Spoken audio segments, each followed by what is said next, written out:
আছো তোমরা? ভালো আছি স্যার। আজকে তোমাদেরকে পড়াবো জাতীয় কবি কাজী নজরুল ইসলামের লেখা আমি হব কবিতাটি। আমি হব সকালবেলার পাখি, আমি হব সকালবেলার পাখি, সবার আগে কুসুম বাগে উঠবো আমি ডাকি, সবার আগে কুসুম বাগে উঠবো আমি ডাকি, সূর্যি মামা জাগার আগে উঠবো আমি জেগে, সূর্যি মামা জাগার আগে উঠবো আমি জেগে, হয়নি সকাল ঘুমো এখন মা বলবেন রেগে, হয়নি সকাল ঘুমো এখন মা বলবেন রেগে। আজ এ পর্যন্তই, সবাই ভালো থাকো, আল্লাহ হাফেজ। আল্লাহ হাফেজ।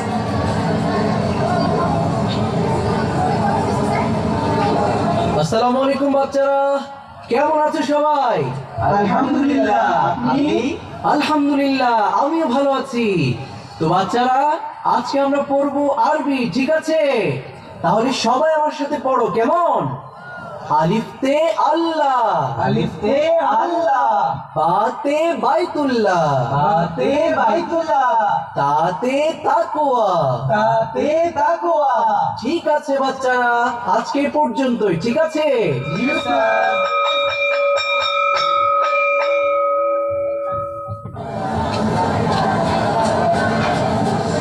প্রিয় শিক্ষার্থীরা, আজকে ভার্সিটিতে তোমাদের শেষ ক্লাস।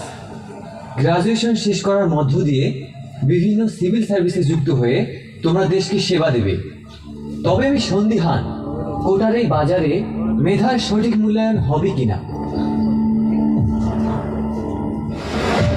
দেশ যখন এমন একটি সংকটময় মুহূর্তের মধ্যে চলছিল, ঠিক তখন সরকারি চাকরিতে নিয়োগের ক্ষেত্রে প্রচলিত বৈষম্যের বিরুদ্ধে সারা দেশব্যাপী শুরু হয় কোটা সংস্কার আন্দোলন।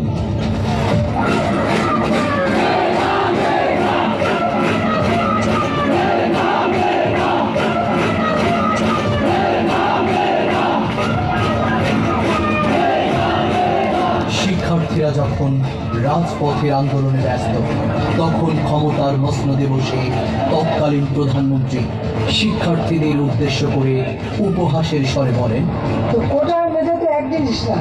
তার মানে কি মুক্তিযুদ্ধের সন্তান নাতিপুতিরা কেউ মেধাবী না, যত রাজাকারের বাচ্চারা নাতিপুতি হলো মেধাবী, তাই না? তার এই বক্তব্যের জবাবে আন্দোলনে যুক্ত হয় এক নতুন ঐতিহাসিক স্লোগান,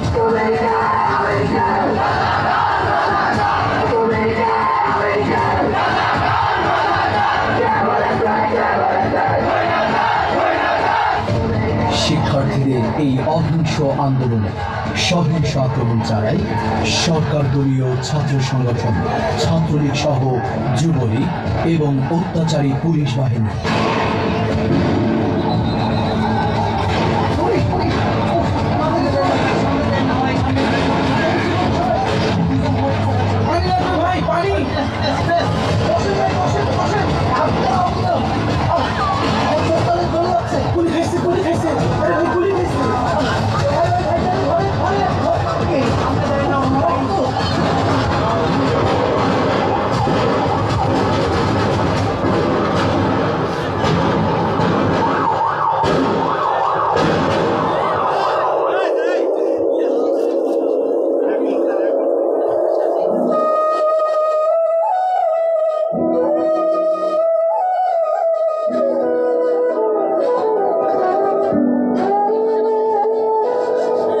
ঘুষ ছিল আমাদের, আমরা তো ন্যায্য অধিকার চেয়েছিলাম।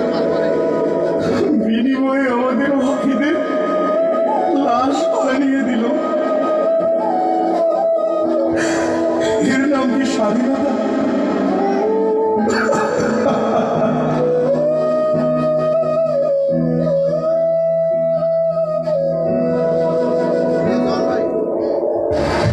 আমরা এসেছিলাম আমাদের 9 দফা দাবি আদায় করার জন্য, কিন্তু বিনিময়ে আমাদের ভাইদের লাশ জমিনে পড়েছে, আমাদের রক্ত জমিনে পড়েছে।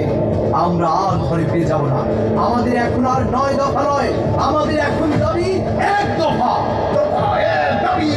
স্বৈরাচারের পদত্যাগ, স্বৈরাচারের পদত্যাগ, স্বৈরাচারের পদত্যাগ, স্বৈরাচার কবে যাবি, স্বৈরাচার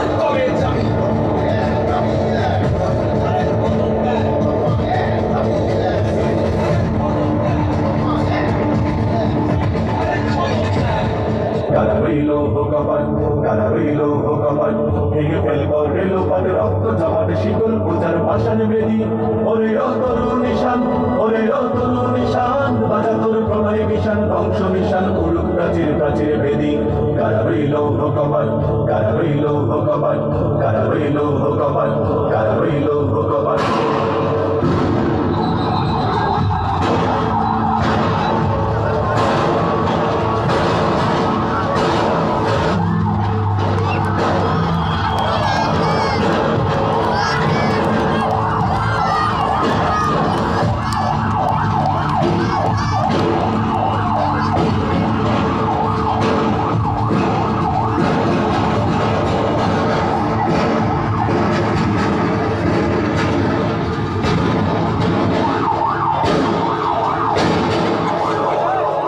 অবশেষে পতন হয় স্বৈরাচারী সরকারের, মুক্তি পায় বাংলাদেশ।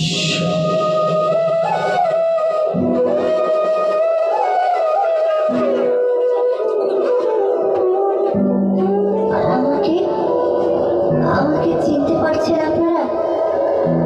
আমি আমি সেই ছোট্ট সামির, যার চোখ দিয়ে গুলি ঢুকে মাথার পেছন দিক দিয়ে বের হয়ে গিয়েছে। আমার আমার কি দোষ ছিল বলুন তো? আমি তো শুধু জানালা দিয়ে একটু বাইরে তাকিয়েছিলাম। এটি কি আমার অপরাধ?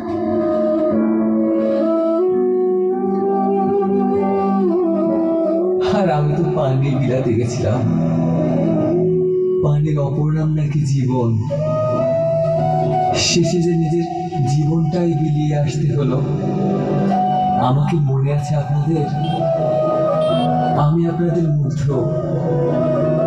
পানি লাগবে? পানি ভাই, পানি লাগবে? পানি।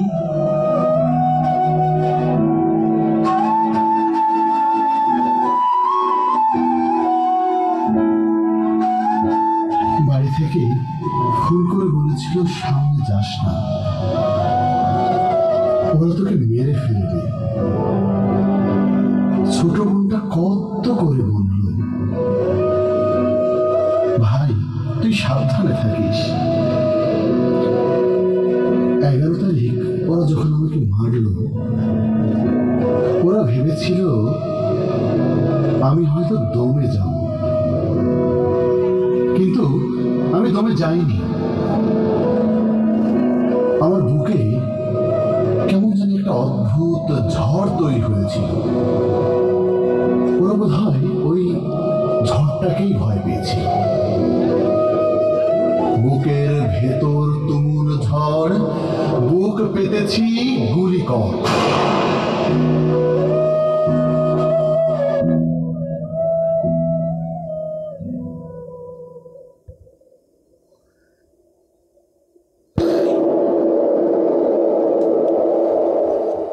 সমাপ্তি।